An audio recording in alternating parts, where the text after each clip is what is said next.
Di ko alam kung saan ako magsisimula. Pero, tingin naman, makakatulong to sa akin. And approved naman ng doktor. Aminin ko, this past few days, nakakaramdam ako ng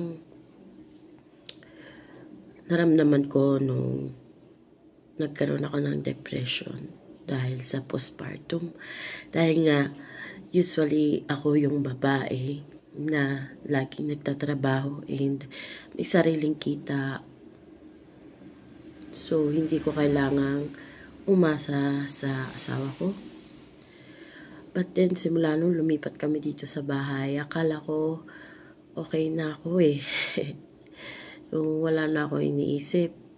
Pero, nung nag-start na magtrabaho yung asawa ko, sa tuwing uuwi ako dito sa bahay, pagsundot, paghatid ko sa anak ko, pag naiwan ako mag-isa dito sa bahay, nararamdaman ko na naman yung mga nararamdaman ko before. So, I decided to go sa doktor.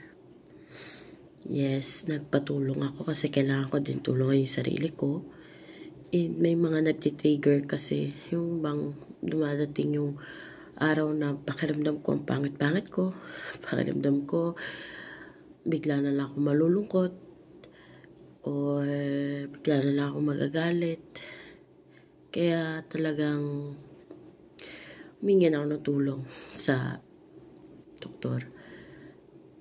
At ayun nga, na-diagnose ako ng postpartum depression.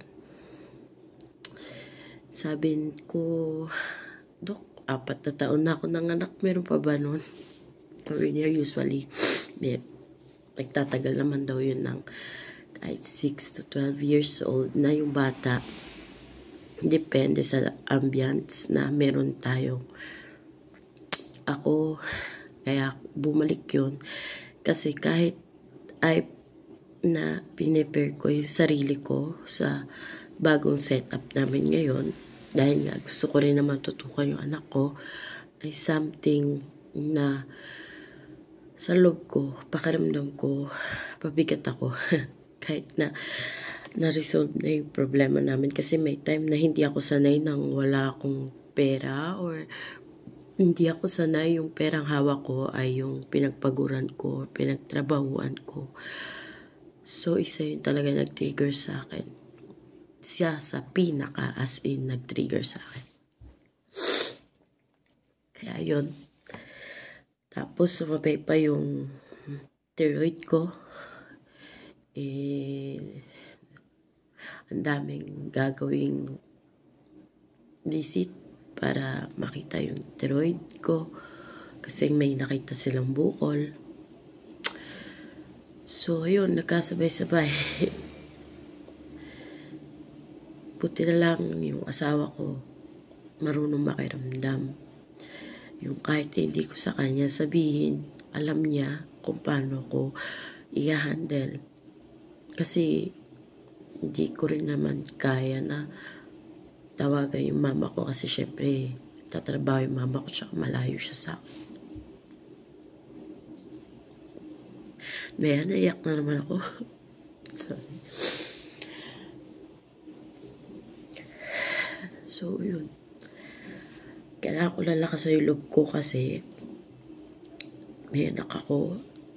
Yung isa, nag-uumpisa pa lang sa buhay niya, pangarap niya. Yung isa naman, lumalaki pa lang. So, kailangan ko magpakatatag. Oh my God. Nga, oh. Binigyan ako ng pang kupit ng buhok, asawa ko. Baka daw kasi makatulong. Kaya nagpagupit ako ng buhok. Ay, ang hirap maging independent woman, no? Kasi pag dumating ang time na kailangan mo rin mag-stop syempre, gusto ko dito tutuko yung anak ko. Gusto ko siyang alagaan. Kaya, ito yung pinili ko. May small business naman ako, kaya lang hindi ko pa na-start kasi wala pang office. Hindi pa tapos. So, hindi ko pa ulit nagagawa yun. Pero yun yung update sa akin. Hey, maya-maya lang, i-edit ko na yung mga videos na nagawa ko. Hindi nga kompleto yun eh. Pero, sabi ng doktor, gawin ko yung nakakapaglibang sa akin. At yun nga yung paggawa ng videos ko. Kahit papaano, hindi ako nag-iisip. Isip ko na lang, pag to napanood ng madami, kikita rin ako. Ay, ang hirap maging nanay. Ang hirap pag may ganito kang nararamdaman. Ang hirap din palang minsang pilit kang nagiging malakas. Kailangan ko din sana yung sarili ko na meron akong asawa na pwede kong sandalan.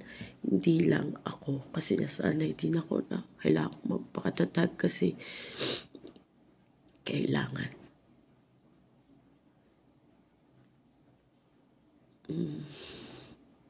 Papost ko ba itong video na to? Kita nyo yun. Pero yun, yung update. So, sa mga mamis, kapit lang, and sa mga asawa ng mamis, kausapin nyo yung asawa nyo. Makinig kayo kasi kailangan namin kayo. Ano ba yan? I thank God kasi meron akong ganung asawa. Kahit pagod siya sa trabaho.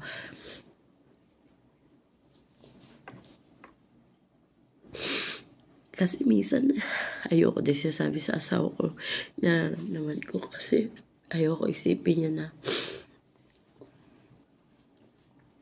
sa lahat na napagdaanan din ng asawa ko, nagsisimula pa lang kami sa bago naming buhay na katatapos lang yung pinakamalaking bagyong dumating sa buhay namin. So, ayokong maramdaman niya na wala siyang kwentang asawa kasi hindi totoo yun. The best siyang asawa kasi ginagawa niya lahat. Ako yung may problema. Kailangan ko lang masanay.